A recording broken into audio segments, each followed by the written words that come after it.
Hey guys, welcome to Worlds Collide. I'm Matt. And I'm Tony. And we have finally seen Civil War. Oh my god. Tony, shit was off the hook, bro.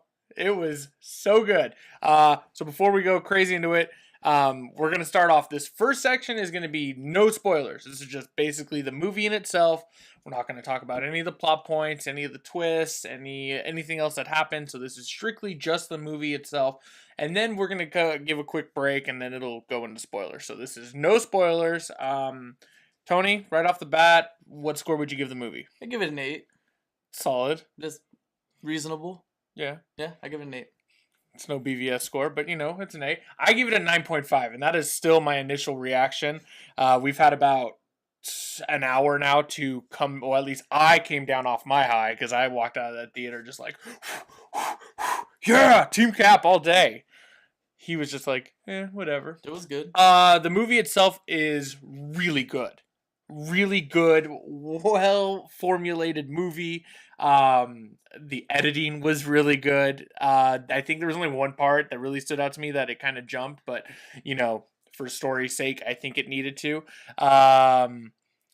The story was really good. I mean, honestly, it was like a direct continuation of Age of Ultron and Winter Soldier. Like if you go back and watch Winter Soldier to Age of Ultron to now, it's a nice, direct, logical flow into this movie.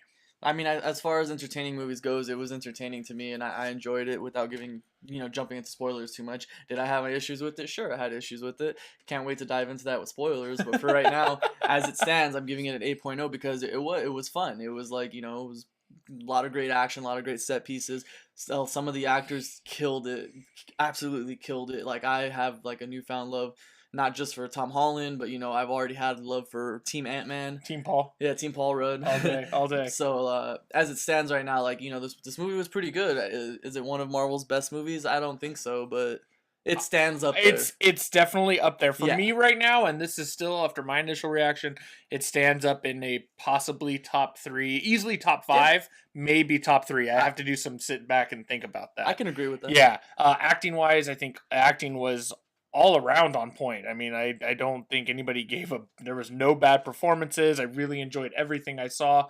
The chemistry between everyone was great. No one felt miscast. I really enjoyed that. And like I said, the story itself was just fantastic. And for those who might have thought that, oh, well, is it more of an Avengers 2.5? And I'd be like, yeah, I could understand the argument. Yeah, kind of. But it felt like a Captain America movie. At the end of the day, he was a central focus. It was about Captain America. But there was a lot of characters that bounced around, but the overall plot was Captain America.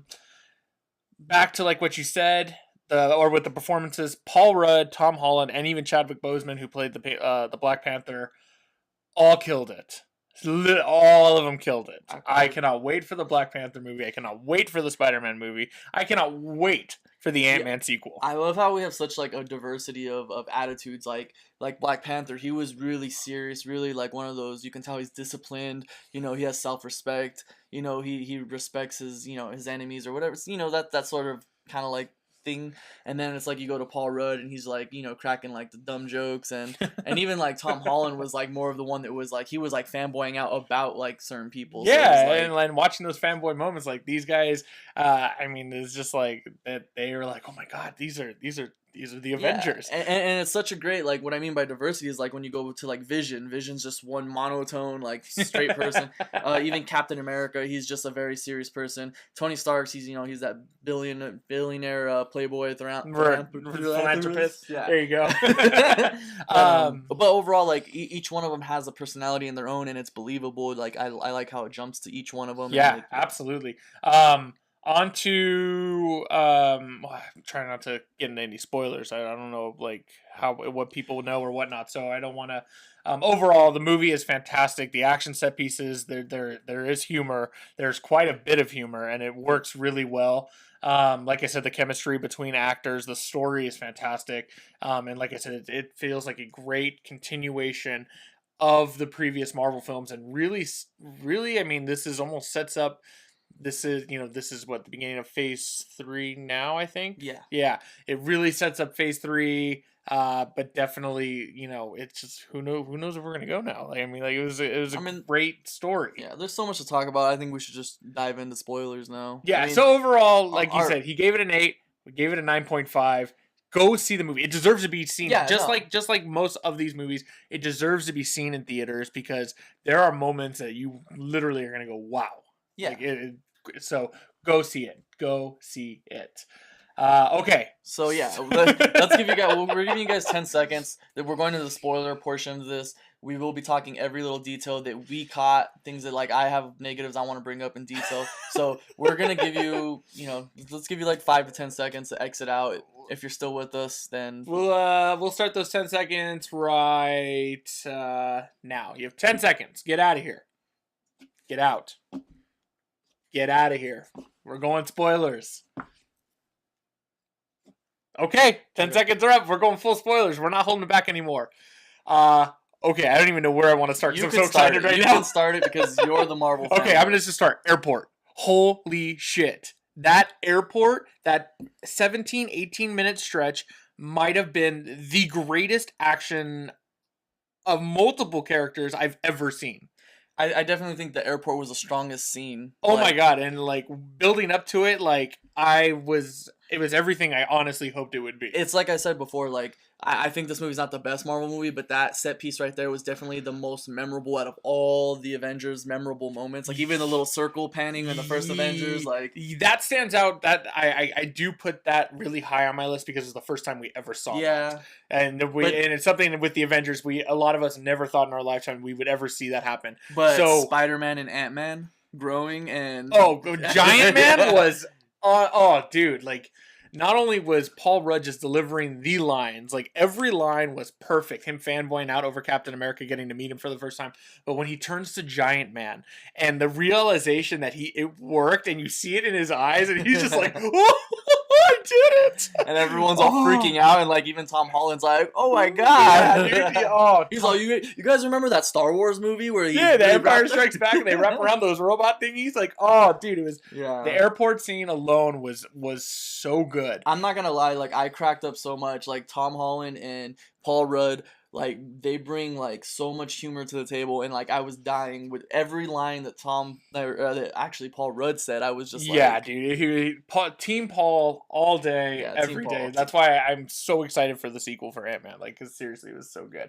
Okay, so on to the other things. The villain. Daniel Bruhl played Zemo, who is in the comics a Captain America villain. Doesn't wear the mask. He is not the villain we know of the comics.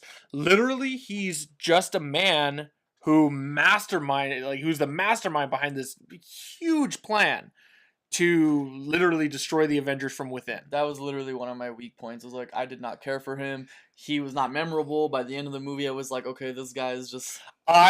I've only seen him in one movie, and that one movie I absolutely loved him in Inglourious Basterds. Yeah. He was so good in that movie, and I was so excited when he was cast, and overall it was like, I'm torn because it was like, I almost think like that's actually almost brilliant in a way. It's just like, no, just a man brought you guys destroyed you from within. In my honest opinion, there wasn't enough information. Like, he wasn't believable to be able to take them down at that level because, as far as we know from what the movie told us, is that he was just a guy that lived in Sokovia in the outskirts. So far, all you know, he was just a poor person just living on the outskirts of the cities. Like, well, they said he was in the military. Oh, wait, you know what they did say. He was in the military, but he did lose his family in Sokovia. So when it comes to, like I said, it's almost brilliant that a man was able to take down these super beings, basically Avengers from within.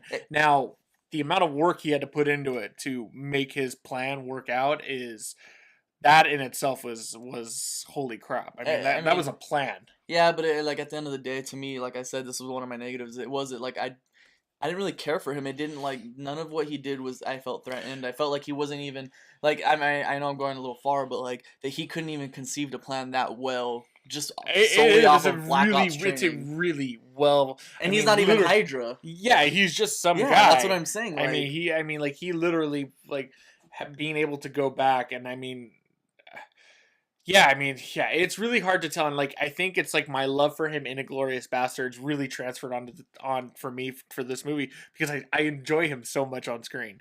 I'm glad the fact that he's not dead; they just didn't throw him away. I please bring him They back. probably will because I think I he saved him at the last part. He'll probably be like another villain, I kind of really like hope. Crossbones. You know how Crossbones came up Yeah, and they still utilized him, but in the actual costume. yeah. Maybe the next time around he'll be in Yeah, costume. so I'm excited that that at least he is alive. They didn't just kill him off, and that's the end of Zemo. I really hope that he has more for the future of the MCU. Going on to Sokovia, and one of my biggest points, and this will probably be a little mini discussion, was the fact that when the Avengers first came out, or Avengers: Age of Ultron came out, they really made it a point because it was especially after Man of Steel. They really made it a point in that movie to be like, save everyone. We have to save everyone, right? Because everyone was all ticked off because of Man of Steel. Well, this movie really hit the fallout point. Like, I mean, like it was just like, no, people died. And people really did die, and it wasn't as good as we made it out to be. And I almost feel like that's a direct answer again to DC. Just like For you Marvel fanboys, for you Marvel fanboys, there was so much destruction. Everyone died. That's not supposed to happen. I'm sorry, guys. That happened in these Marvel movies too. I don't know if this movie basically. I'm all for the destruction. It's just I think it's very funny that this movie really centralized. I mean, especially with Scarlet Witch, and it was just like when she contains Crossbones suicide that we'll get to, but it's just like, and you see the destruction, and I'm like, okay, so you guys are finally gonna get into this. Look, people die. Look, I as much as these people are superheroes and as much as we grown up on like they save almost everyone, I much more, maybe that's because I don't know, I'm an adult, Yeah, that's questionable, but I prefer to see a realistic. it's the more realistic approach. People will die. You can't save everyone. I'm just going off of like for you people that are like, oh, Superman destroys the whole city. Well, look at what this team of Avengers do. They destroy cities too. Yeah, So it's funny how I mean, like the biggest destruction in this movie, at the airport, there's no one there. yeah. Well, and that was like another thing. That was one of my biggest negatives. It was like even after all the destruction they show, they're still causing massive destruction. Paul Rudd's tearing off planes, Right, and yeah. like Just ripping yeah, like 747s. freaking Visions collapsing buildings and like. Yeah, oh yeah, when he destroyed the Yeah, tower, like, dude. What are you Yeah. guys talking about? With Man of Steel, they do the same thing. Yeah, But so- anyway, moving on. No, but I mean, like it, like I said, it almost felt like it was a direct answer, and I'm hoping now moving forward, Marvel will play the realistic role. Like I know I suspend my imagination enough because it's superheroes on screen. I totally get it, but like people are gonna die. Yeah. It happens. So, moving on to Crossbones real quick and his little cameo, I guess is more loved having him come back. Dude, that suicide attempt, or not attempt, it happened. He died. Yeah, That was nuts. I thought it was cool, but I was like, oh damn, they're just like marking him right off right away. Dude, he was done. Did not think he was gonna be. I thought it was gonna be one of those. They captured him, and they'll deal with the repercussions later. Like, no, he literally had a bomb strapped. He wasn't getting out of that alive. And watching Scarlet Witch like contain the blast, and Which he's was like, good on her part. it was amazing. But then like, it was him. I was like watching where he's like, ah, like he was like, it was like all within him. I mean, that's dark. Yeah. That I mean, like this. I mean, it'll be interesting to see the masses as the weeks go on. Be like, because that's dark, dude. That is dark. The only dark thing in that movie. No, there was some dark stuff. But Zemo tried to kill himself at the end. That's dark stuff. I mean, like literally puts the gun to it. If it wasn't for Black Panther, but that's dark stuff. There was dark elements in this. Now it's not nearly as dark as BVS, but It's not, anyway. there's okay. Moving on. The multiple storylines throughout the movie. Like everyone had a storyline. Yeah, it And- felt a little cluttered and like it jumped around at times. Like it's like the movie's editing was off pace. I never knew what it was. So stupid. No, the movie to me, as much as people say the editing for BVS was off, it's like watching this movie. They still do the same thing. They jump from character to character to character, and like to me, I didn't see it really. This flowed a lot more naturally to me than BVS did. BVS did have very choppy moments. where it was just kind of like, what? Like, really? Oh, come on, stop. You know, the story did flow a lot better in this movie. It was just like it's like they said, it was like the windmill effect, where it's just like going from one thing to the next thing. And like my biggest problem with it, my biggest problem was the awkward text that would pop up in each city. Like it would be like, oh no, yes, no, that was the dumbest thing. Like every time they they were went showing to you where you were. yeah. In normal movies, they'll put like a little, little thing in the corner where it says like the text like Sokovia or whatever. In this movie, the whole screen Sokovia, and every scene, I'm like, okay, I get it. Like 2 hours into the movie, it's like they've shown 10 cities, 10 big old textings across the screen. I didn't know. That was stupid. I mean, I can respect that, but I enjoyed it. I like Like that. a normal movie, they should have just put the little text on the side, like London, Paris. So one of the, and this is a small point for me to make. One of the things that has bothered me about the past couple movies is with the titles. Like Age of Ultron, like I honestly, it should have just been called Day of Ultron because it literally only lasted like a day. Which I understand the whole. I've read the comic Age of Ultron, so I understand. But like, I mean, Age of Ultron lasts. So they can't do that within a 2-hour movie. So totally get that. This one, like Civil War, it's almost like there's two things about it. It's more like civil battle, because it's really just one big battle. Yeah, basically, that's with all the it was. essential battle between Tony and Cap at the end. But I mean, or like civil dispute. One of the things that I it makes sense now that I've seen the movie, but like the comment that Black Widow makes to Hawkeye, like, "Hey, we're still friends, right?" It's like, depends on how hard you hit me. Like, it's a jokey thing, but like you guys are supposed to be on opposing sides, but then like it makes sense now because she ends up switching sides. Yeah, she was a double agent. Yeah. Yeah. So I mean, like, Civil War's cool, but like when it comes to me, it's like war lasts a long time. And at the end of the day, I mean, like even when the movie finishes, you have that impression that they're all still in prison, but Yeah. Cap breaks them out, obviously. But at the end of the day, and I know you're gonna counter me with, oh well, they didn't do the same thing in BVS, but it's like reading the comic, and I know they don't have that many characters on screen yet, but reading the comic and how dark the comic was, and how many characters were on there, and how long it was lasting, like this movie definitely didn't feel like it was the comic in the sense. I know you're thinking, but of these something. movies are No, I get it. loosely based on the comics. and They're that's what I'm not- saying. I know. It's not supposed to be a direct transfer. No. I get what you're saying. It's adaptation. Very loose. Yeah, okay. Like that. I'm not saying like it's very loose. But my point is, when you're going to Civil War, right? You're saying it was more like civil dispute, civil right. battle. It's like, It's not a big deal for me, but like I understand it. Okay. Which hopefully with Infinity War and it being 2 movies, I expect numerous battles. I expect people to die, not be paralyzed. War Machine. Like, I'm just saying, like on the Civil War front, like I know it's an adaptation, yeah, but I like when when reading through the comic, I was like, oh my god, like every page was something like crazy. No, the comic is nuts. right here. Yeah. And every page I was like, oh my god, this just happened. Like the Punisher showing up, and spoilers. Well, we're still in spoilers. Yeah, we're in spoiler territory. Like the Punisher showing up and killing 2 villains.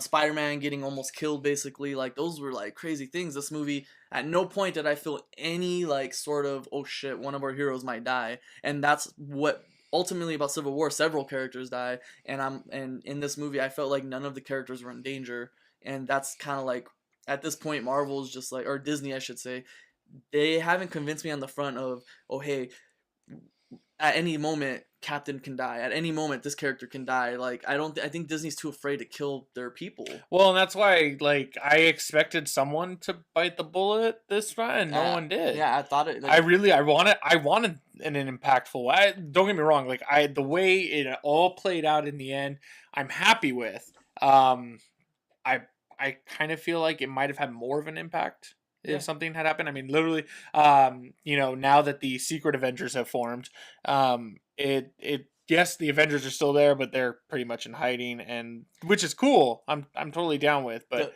go ahead. No, I was just gonna say the biggest part of Secret Avengers you were talking about. The biggest part I love the most about that is they switched up Spider-Man's place and they had Black Panther in his place. Oh yeah. In the comics, Spider-Man's on Stark's side. Oh yeah. And then he realizes he's on the wrong side. And in this one, it's Black Panther was in it for his own reasons, but now Black Panther's like he's basically in charge of the of the Yeah, one of the post-credit scene is now Bucky puts himself back in the cryo. cryostasis so they can figure out how to wipe his memory. Yeah, because you say those like magic 7 words, and he's like, Yeah, he's a killer.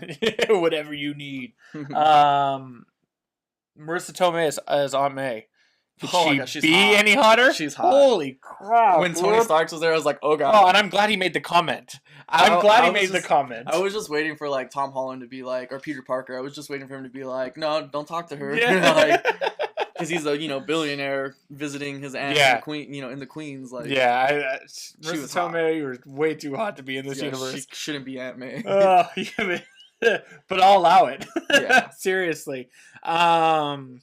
What else I got? Oh, watching the CG work of young Robert Downey when the last day he sees his parents in the beginning. That was cool. That was like Reminds me of Michael Douglas that from was like Ant-Man. Tron, kind of like Tron. Yeah. Like a Michael Douglas and Ant-Man. I was Hank Pym. I thought it was pretty good. Like it looked good. Where I wasn't convinced is his voice was the same voice that is like Yeah. old. And I was like, what? Okay, you could have tweaked his voice a little bit. Just a little, give him that little bit of a younger voice. Yeah. Glad they played on the. I mean, it like I said, that the whole natural progression felt right because when in Winter Soldier, when Captain America and Black Widow go to the base and they see Armin Zola's in the computer and they find out that the Winter Soldier killed Stark's parents. Oh yeah, that was pretty crazy. Great twist to bring that back around this time, because I was thinking to myself, like, the whole movie they kept showing in 91, and I saw the super serum, and I was like, dude, why are they? And I was like, the only one that would have this is Stark. And then I was like, and I thought about it midway through. I was like, would they play on that? Especially when Tony realizes that Cap was right, and there's like, no, we're trying to give a truce here,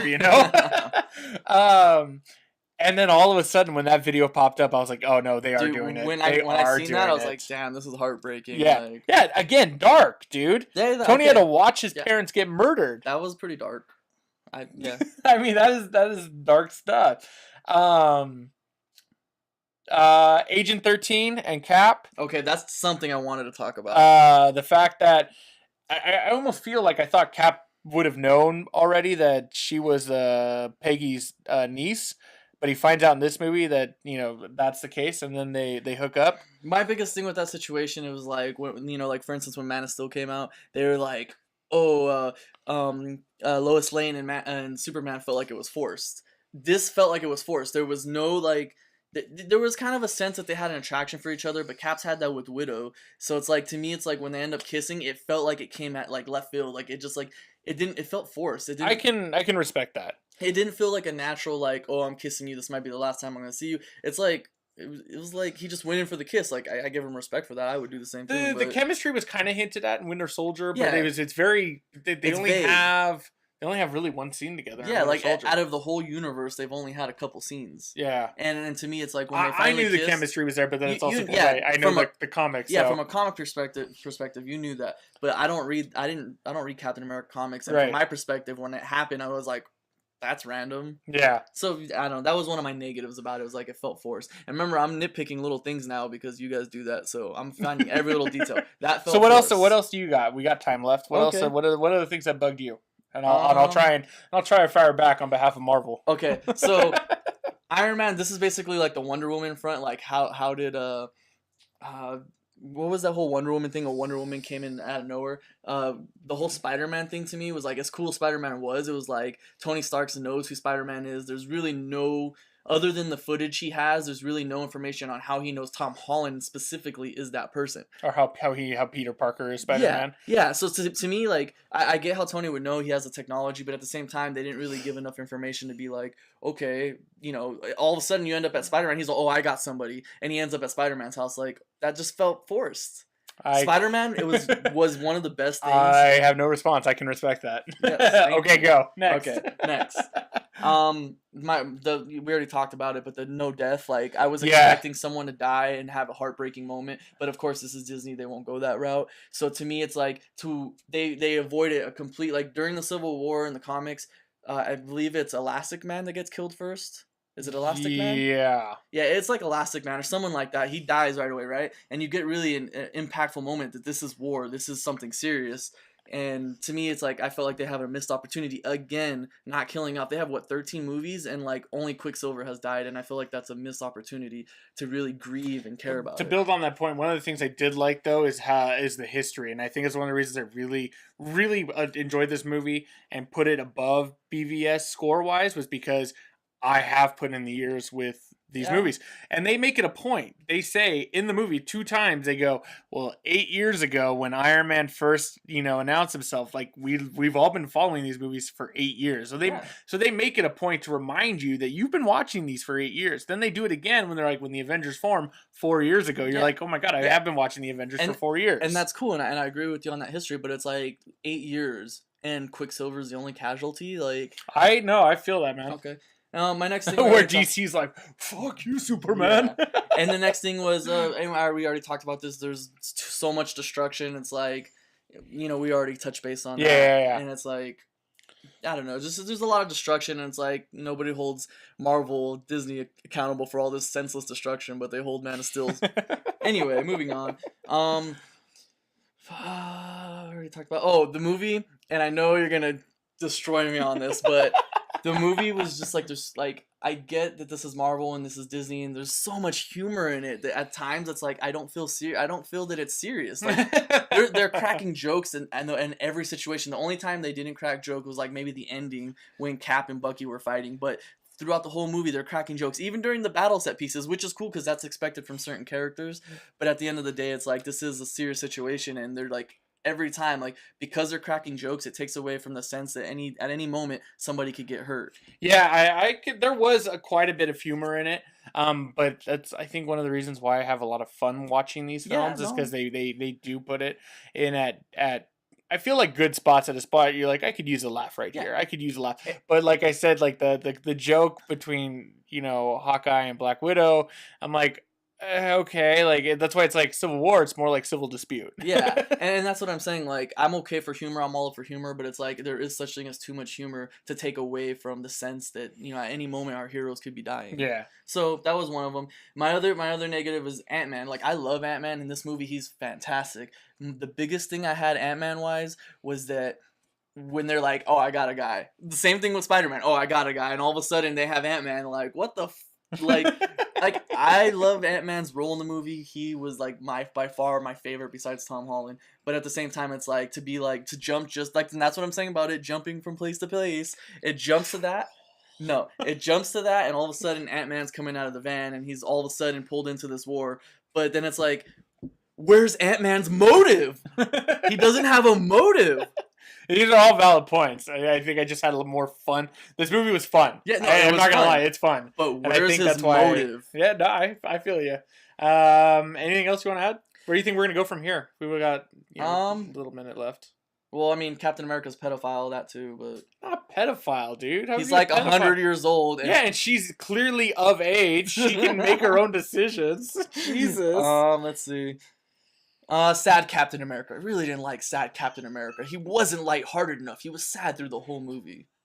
I think that's. Now you're just picking. You don't have it. No, you're done. You're done. Now you're nitpicky. I have to be nitpicky because apparently nobody nitpicks Marvel movies. So. All right, we're gonna cut this discussion here because we are gonna do a part 2 to this. We're gonna be bringing some people in to talk it with us, and that will be a big discussion because that's gonna be debating between Batman versus Superman and Civil War. Yeah, with a week spanning, we'll have people to talk about BVS. But we wanted to get our initial review out there. Go see it regardless. This is us being nitpicky. Go see it. It's amazing. Go see it. I enjoyed it. I knew I would enjoy it. I'd be stupid to say this was a shitty movie. It was a good movie. I enjoyed it a lot, and it was, like you said, top 5 Marvel movies. Could be top 3. Easily top 5, and maybe top. We gotta that we're gonna save that for a discussion. And they had some very memorable action set pieces. Yeah, so I give it that. Yeah, great stuff. All right, still standing at an 8.0 right now? Yeah, 8.0. All right, I'm still at a 9.5. We're going to see it. I'm going to see it again. I want you to get. Yeah, give it. Well, and like I said, we're going to do another review with some other people in here so we can get more feedback. So, yeah, that's it. Yeah. All right, guys, for Worlds Collide, I'm Matt. And I'm Tony. Make sure to subscribe to our channel, and we'll see you guys soon. Later.